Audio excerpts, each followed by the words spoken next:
One of the country's longest-serving premiers has died at the age of 92.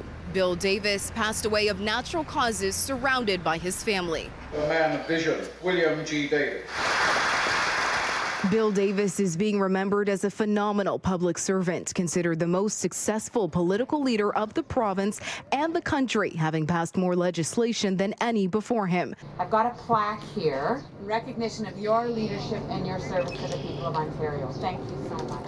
The pipe-smoking Tory titan, often called Ontario's education premier, was first elected into office in 1959. The lawyer was handpicked by cabinet minister and interim premier Thomas Kennedy to run in his riding of Peel, and was Ontario's premier for 4 terms from 1971 to 1985. In a statement issued this morning, the Davis family says the longtime progressive conservative leader died of natural causes and was surrounded by his loved ones. Brampton Mayor Patrick Brown, a mentee to Davis, says he leaves a legacy of profound accomplishment.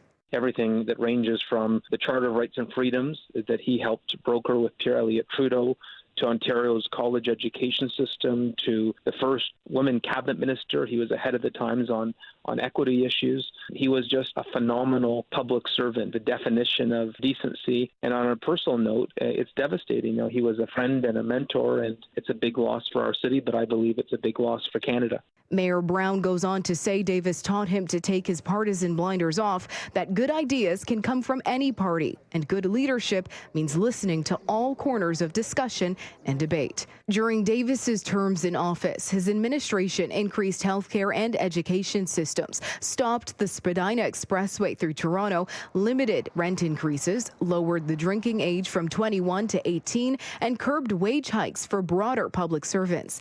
Davis retired in '85 at the height of his popularity, ending his party's 42-year rule of the province. Several politicians across Ontario have taken to Twitter to express their condolences to the Davis family.